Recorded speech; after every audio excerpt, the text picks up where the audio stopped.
بسم اللہ الرحمن الرحیم۔ حضرت عائشہ رضی اللہ تعالی عنہ نے اللہ کے رسول صلی اللہ علیہ وسلم سے عرض کیا، یا رسول اللہ صلی اللہ علیہ وسلم، اگر مجھے شب قدر کا علم ہو جائے تو کیا مانگوں؟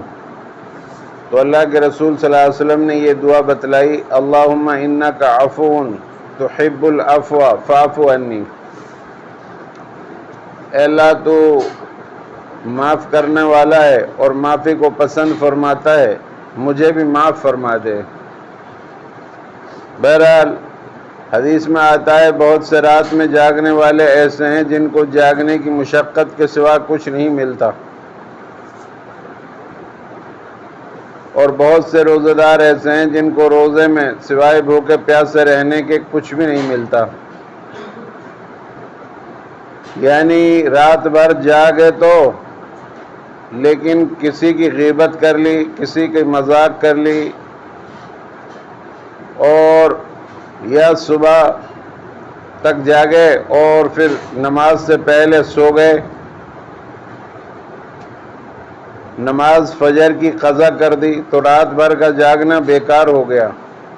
جو آدمی عشاء کی نماز پڑھ کر سو جائے اور جماعت سے فجر کی نماز پڑھ لے، اس کو پوری رات جاگنے کے برابر اللہ ثواب عطا فرماتا ہے۔ اسی طرح دن میں روزہ رکھنے والے بہت سے آدمی ایسے ہیں جو روزہ تو رکھتے ہیں لیکن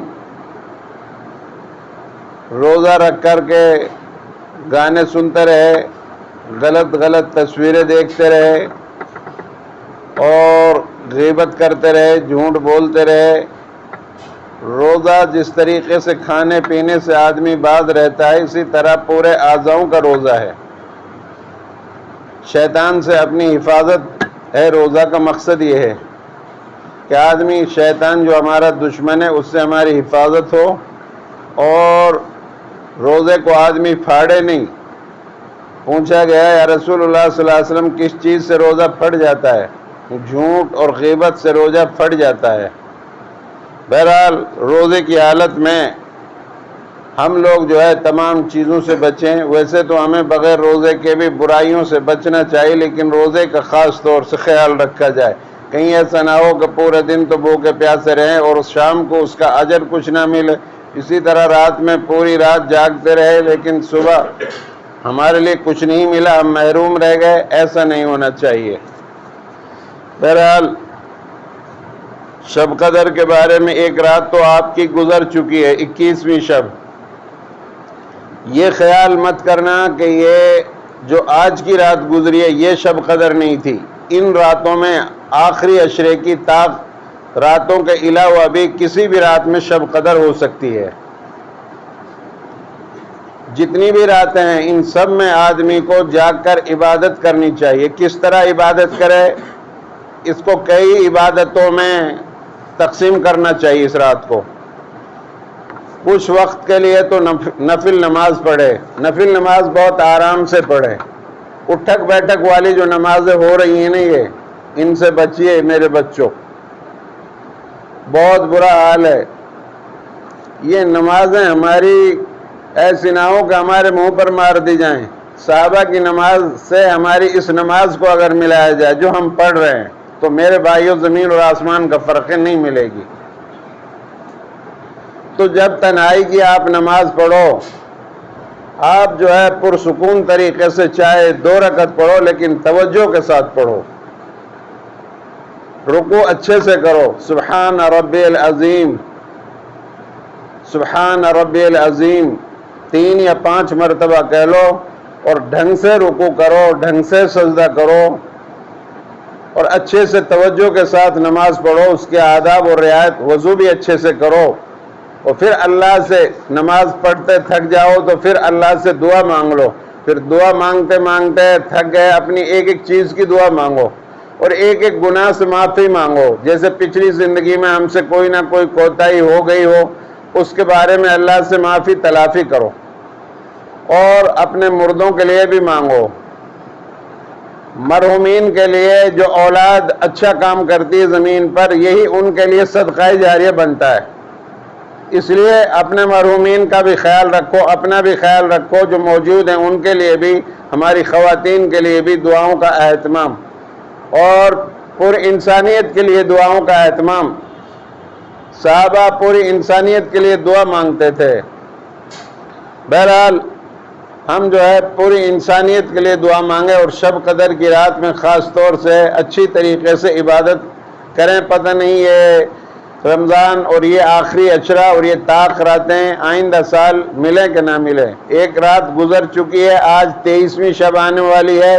23ویں شب میں آپ لوگ نماز کا بھی اہتمام کریں اور عبادت کا بھی اہتمام کریں۔ ہنسی مذاق بہت ہو گئی، اب جو ہے آپ آخرت کے لیے تیاری کر لو۔ قبر کا کوئی ساتھی نہیں ہے، اندھیری کوٹڑی ہوگی، نہ بیٹا باپ کا ہوگا نہ باپ بیٹے کا ہوگا۔ پہلا پڑاؤ ہے قبر، جوان بھی مرتا ہے، بوڑھا بھی مرتا ہے، اور بچے بھی مرتے ہیں، اور یہ سارا مجمع مرے گا، میں بھی مروں گا۔ اپنے مرنے کے لیے پہلے تیاری کر لو۔ کوئی وہاں ساتھ دینے والا نہیں ہے سوائے ان نمازوں کے اور نیک اعمال کے۔ حضرت عیسیٰ علیہ السلام کو اللہ نے معجزہ دیا تھا کہ وہ جو ہے مردوں کو زندہ کر دیتے تھے۔ کسی نے کہا کہ آپ نئے نئے جو مرتے ہیں ان کو زندہ کرتے ہو، کسی پرانے کو اٹھا کر دکھاؤ۔ تو انہوں نے سام بن نوح کو اٹھایا۔ جب وہ اٹھے تو ان کے سارے بال سفید تھے۔ لوگوں نے کہا کہ یہ کیا، آپ کے تو بہت بال زمانے میں جوانی رہتا تھا آدمی، سفیدی کیسی آ گئی؟ انہوں نے کہا جب میں نے موت کے فرشتے کی آواز سنی تو میں یہ سمجھا کہ قیامت آ گئی، اتنی بھیانک اور خوفناک آواز تھی۔ اور پھر عیسیٰ علیہ السلام نے ان سے معلوم کیا کہ یہ بتاؤ تمہیں مرے ہوئے کتنے سال گزر گئے؟ انہوں نے بتایا 4000 برس گزر گئے، لیکن ابھی میرے بدن میں موت کی کڑواہٹ باقی ہے۔ تو ایسا مرحلہ آنے والے ہیں، آدمی وہاں پڑا رہے گا، یہ ہمارا جسم ہمارے ساتھ ہوگا، اس میں کیڑے لگیں گے، پھر ان کیڑوں کو میں دوسرے کیڑے لگیں گے، ان دوسروں میں تیسرے کیڑے لگیں گے، اور یہ ہڈیاں بوسیدہ اور ریزہ ہونے والی ہیں۔ ہم لوگ اس کی تیاری کریں، اور یہ راتیں اللہ نے اسی لیے ہمیں عطا فرمائی ہیں۔ بہرحال شب قدر کی رات میں رمضان کی راتوں، شب قدر کی رات میں رمضان کی رات اللہ کی طرف سے اعلان ہوتا ہے کوئی مغفرت کا چاہنے والا ہے، کوئی بخشش کا چاہنے والا ہے، اعلان ہوتا ہے، اور کہتے ہیں فرشتے او غدارو بدکارو، اس مہینے میں میری غداری نہ کر، اس مہینے میں میری اور میرے محبوب کی نافرمانی نہ کر، تکبر نہ کر، جھوٹ مت بول، غلط نگاہ مت اٹھا، حرام نہ کھا، غلط کام غلط قدم نہ اٹھا، چوری نہ کر، ڈاکہ نہ مار، غلط گواہی نہ دے۔ اگر تو اس مہینے میں جرات سے گناہوں میں پھنس گیا اور میری رحمت کی پرواہ نہ کی تو سوچ لینا مجھے پکڑنا بھی آتا ہے اور مجھے چھوڑنا بھی آتا ہے۔ میرے بھائیو، یہ عظیم الشان راتیں، عظیم الشان مہینہ اللہ نے ہمیں عطا فرمایا، اس سے بہتر اور کوئی نہیں ہو سکتا مہینہ۔ یہ سارا کا سارا مہینہ ایک طرف، دونوں عشرے ایک طرف جو گزرے ہیں، اور یہ آخری عشرہ ایک طرف، جتنا ان دونوں عشروں میں اللہ نے مغفرت فرمائی اتنا اس ایک اکیلے عشرے کے اندر لوگوں کی مغفرت فرمائیں گے۔ ذرا سے بہانے پر جہاں ان راتوں میں، ان ایام میں، اس عشرے میں ہماری نیکیوں کا اجر بڑا چڑھا کر اور اللہ اچھا اجر عطا فرماتا ہے، اسی طریقے سے اگر ہم ان ایام کے اندر کوئی گناہ کا ارتکاب کرتے ہیں تو اس کا وبال بھی بہت زیادہ بڑھا کر اللہ دیتا ہے۔ اس لیے گناہوں کے ارتکاب سے بچیں، اپنے آپ کو بنائیں، برائیوں سے بچیں، ماں باپ کی فرما برداری کریں، بڑوں کا ادب، چھوٹوں کا پر رحم، پڑوسیوں کا اکرام، اور آپس میں اتفاق اور اتحاد اپنے اندر پیدا کریں۔ نمازوں کی تکبیر اولیٰ سے اہتمام کریں۔ اللہ سے دعا ہے اللہ رب العالمین ہم سب کو عمل کی توفیق عطا فرمائیں۔ اے اللہ ہمارے گناہوں کو معاف فرما دے۔ اے اللہ یہ مہینہ گزر گیا، بہت تھوڑا سا باقی ہے، ہمارے دلوں میں اس کی عظمت پیدا فرما دے، اور شب قدر کی رات یا اللہ ہمیں عطا فرما۔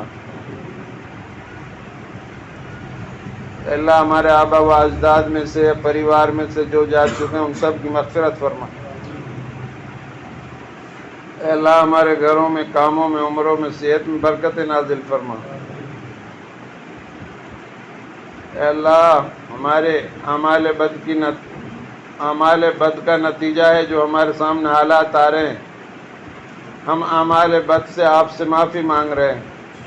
اللہ آپ معافی کو پسند فرماتے ہیں، ہمیں بھی معاف فرما دیجیے اور ہمارے لیے حالات کو درست فرما دیجیے۔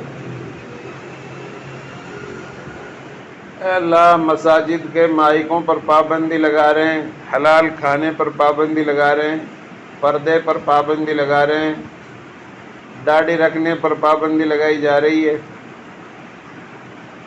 اے اللہ یہ کیسی مشکل گھڑی ہمارے سامنے آ گئی ہے، اے ارحم الراحمین ہماری مدد فرما۔ اے اللہ ہماری مدد فرما،